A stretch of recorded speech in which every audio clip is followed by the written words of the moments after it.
Hello అండి, welcome to Sahasrakshi vlogs 414.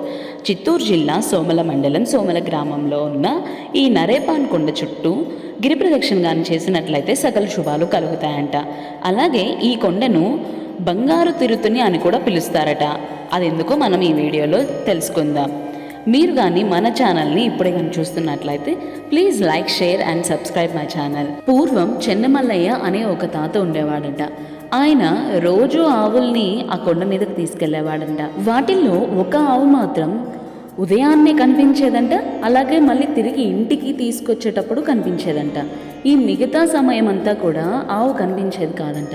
ఇలాగే చాలా రోజులు చూశాడట. అసలు ఈ ఆవు ఎక్కడికి వెళ్తుంది, ఏం చేస్తుంది అన్న సందేహంతో ఆ తాత మరుసటి రోజు ఉదయం నుంచి ఆ ఆవును గమనిస్తూ ఉన్నాడంట. ఆ ఆవు నేరుగా ఈ కొండల గృహలోకి వెళ్ళిందంట. తీరా చూస్తే అక్కడ మునులు తపస్సు చేస్తూ ఉన్నారంట. ఆ మునులకి వెళ్ళి పాలిస్తూ ఉందంట ఈ ఆవు.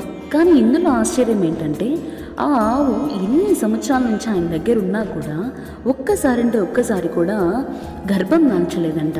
కానీ ఇక్కడ ఈ మునులకు మాత్రం పాలిస్తుందంట. అక్కడ జరిగేదంతా చూసి ఆశ్చర్యపోయిన తాతని ఆ మునులు చూశారు.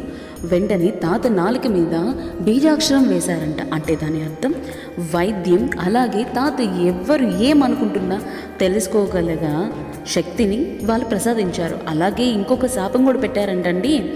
అదేంటంటే ఎప్పుడైతే నరులకు ఈ విషయాన్ని తెలియజేస్తాడో ఆ క్షణమే ఆయన తల 1000 ముక్కలుగా అయిపోయి మరణిస్తాడని. వాళ్ళిచ్చిన వరంతో ఎంతో మంది ప్రాణాలను వైద్యం చేసి కాపాడాడట. చాలా సంవత్సరాలు వీళ్ళు ఇక్కడ ఉన్నారు, మునులు తపస్సు చేస్తున్నారన్న విషయం ఎవ్వరికీ చెప్పలేదంట.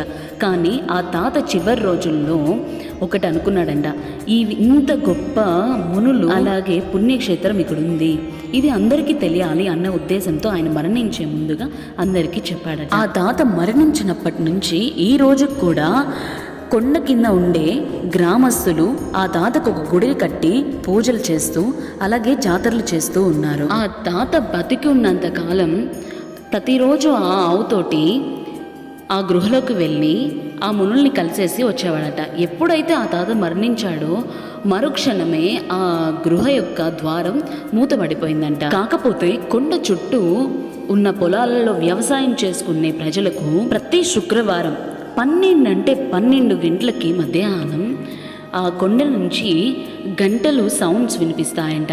అలాగే మంచి సువాసనలు వస్తాయట. ఇంకా బంగారు తిరుత్తని అని ఆ కొండని ఎందుకు పిలుస్తారంటే ఆ కొండలో వెలకట్టలేనంత బంగారం ఉందనని అంటా ఉంటారు.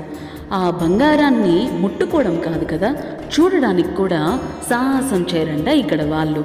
అంత శక్తివంతమైందంట ఆ కొండ. ప్రతి పౌర్ణమి నాడు ఆ కొండ పైన ఉన్న చివర్న అఖండ జ్యోతిని వెలిగిస్తారంట. ఎంత పెద్ద భారీ వర్షం వచ్చినా కూడా ఆ జ్యోతి వెలగడం ఆగదట. ఎన్నో గొప్ప మహిమలున్న ఈ కొండ ఈ రోజుటికి ఆ కొండలో మునులు తపస్సు చేస్తూ ఉన్నారని చెప్పి ఇక్కడ ప్రజలు ప్రగాఢంగా నమ్ముతున్నారు. ఇంత గొప్ప కొండ చుట్టూ ఇవాళ ఇక్కడ ప్రజలు గిరి ప్రదక్షిణ చేశారు. గోవిందనామాలు, హరినామాలు, శివనామాలు పలుకుతూ చాలా సంబరంగా గిరి ప్రదక్షిణ ముగించారు. 100 మందితో మొదలైన ఈ గిరి ప్రదక్షిణ కొన్ని లక్షల మందితో కొనసాగాలని చెప్పేసి కోరుకుందాం. ఇలాంటి పురాతన అలాగే గొప్ప సమాచారం మీరు తెలుసుకోవాలి అనంటే please like, share and subscribe my channel.